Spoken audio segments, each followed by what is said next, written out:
Jonathan Zerke here for Sunbuilt Custom Homes and another episode of New Homes Built Right.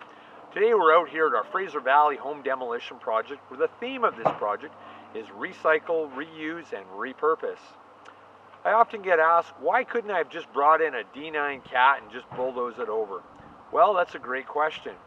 But unfortunately, we're not allowed to do that, and the reason for that is there's a lot of materials inside this home that have to be separated and that go to different facilities.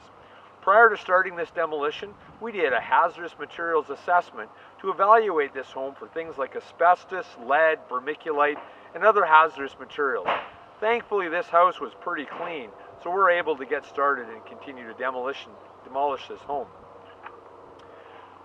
So one of the things that we wanted to do is we wanted to recycle. So things like copper and ABS plastic piping and things like that, those are going to one facility. Things like drywall go to another facility.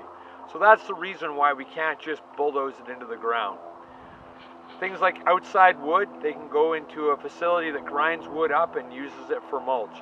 And so a lot of these products we have to separate, things like insulation as well, and tile and brick. We're crushing those to use them underneath the slab. So we're repurposing those products.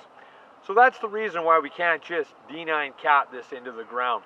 Once we've stripped all the usable materials out of it, we've taken the doors and windows out of it and stripped the roofing material off of it, then we'll bring in a machine and push it over. So remember folks, if a new home is worth building, it's worth building right.